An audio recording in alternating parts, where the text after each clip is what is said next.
আপনারা যারা ভাবতেছেন নওগাঁ থেকে ঢাকাতে আসবেন এবং চিপ রেটের একটা হোটেলে থাকবেন, তাদের জন্য এই ভিডিওটি। এখানে আমরা তিনজন ছিলাম। আমরা সকাল সকাল এনজয় করতেছি। এই যে আমাদের সঙ্গে আছে এই যে দীপ, সে আমার ভিডিও দেখে, আমি জানতাম না। হ্যাঁ, সে হচ্ছে এই যে নয়নদার আত্মীয়। তো যাই হোক, আমাদেরকে রিসিভ করছে, প্লাস আজকে সারাদিন আমরা এনজয় করব। অনেক সুন্দর লাগতেছে সকাল সকাল এই ভিউটা। আকাশে একটু মেঘলা আছে, হয়তো বৃষ্টি আসতে পারে, কিন্তু সকালবেলার এই দৃশ্যটা আমাদের কাছে অসাধারণ লাগছে। চলে আসলাম ফার্ম গেট এয়ারপোর্ট থেকে।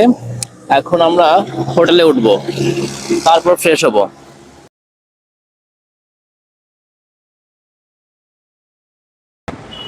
আমরা হোটেল খুঁজতেছি আসলে কোন হোটেলে ওঠা যায়। তো আমরা ফার্ম গেট এরিয়ায় দেখি, এখানে একটা আছে হোটেল ফার্ম গেট, এই যে লেখা আছে এখানে। এখানে আনন্দ ছন্দ সিনেমা হল এইটা। এর আগে যতবার ঢাকায় আসছি, কোনো না কোনো জায়গায় কারো মেসে, কারো হচ্ছে বাসায় এরকম থাকছি, কিন্তু এইবার আমরা একটা নিউ এক্সপিরিয়েন্স আমার হচ্ছে, সেটা হচ্ছে হোটেল খুঁজে সেই হোটেলে উঠে ভালো একটা পরিবেশে থাকা।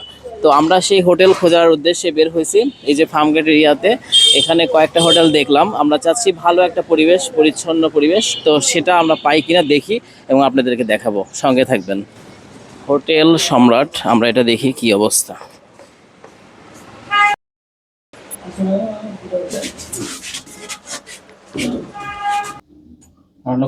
সম্রাট হোটেলের 8 নম্বর ফ্লোরে আমরা উঠে পড়লাম, দেখতে পাচ্ছেন, এবং সাইড থেকে রাস্তাটা দেখা যাচ্ছে, এবং রাস্তার সাইডেই কিন্তু হোটেলটা অবস্থিত হওয়ায় লোকেশনটা খুবই সুন্দর। আর চিপ রেটের মধ্যে মানে ভালো হোটেল পাওয়া খুবই কষ্ট, আর ভালো পরিবেশ পাওয়াটাও কিন্তু খুবই টাফ হয়ে যায়। তো আমরা কিন্তু খুঁজে খুঁজে এই হোটেলটা পেয়েছি, এবং আমরা ফার্স্টে এই রুমটা দেখেছি কিন্তু এটা নিইনি, তবে যে রুমটা নিয়েছি সেটা আপনাদেরকে অবশ্যই দেখাবো। তাহলে আমরা অবশেষে পেয়ে গেলাম, তাই না?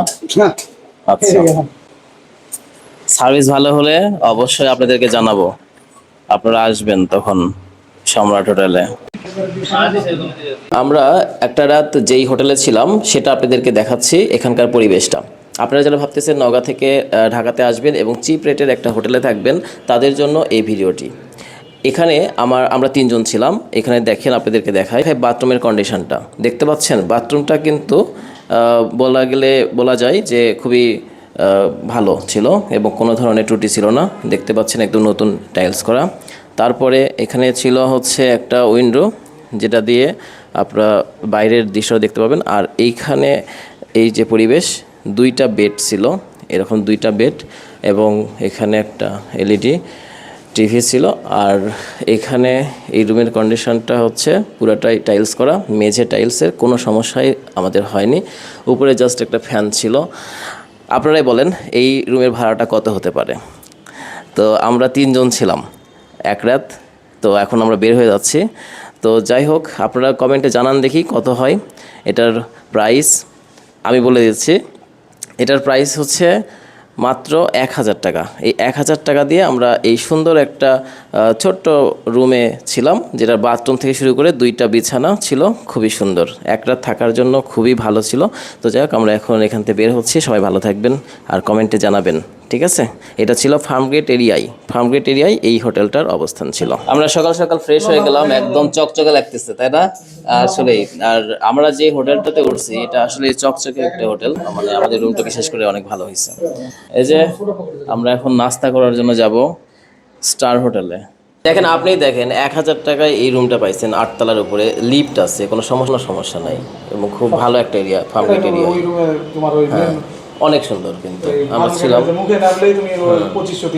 হ্যাঁ হ্যাঁ, এটা আমাদের কাছে ভালোই লাগছে। সম্রাট হোটেল, 8ম তলা, চারিদিকে খোলামেলা হাওয়া বাতাস, কোনো সমস্যা নেই। এই ব্লগটি একটি ইনফরমেটিভ ব্লগ ছিল, বিশেষ করে যারা নওগাঁ থেকে কিংবা দূর দূরান্ত থেকে ঢাকাতে আসেন, এক রাত থাকার প্রয়োজন হয়, তাদের জন্য উপকারে আসতে পারে। তো সবার স্বার্থে ভিডিওটি সবাই শেয়ার করে দিয়েন এবং আমাকে ফলো দিয়ে পাশে রাখবেন। পরবর্তী কোনো ভিডিওতে দেখা হচ্ছে। Tata, bye bye.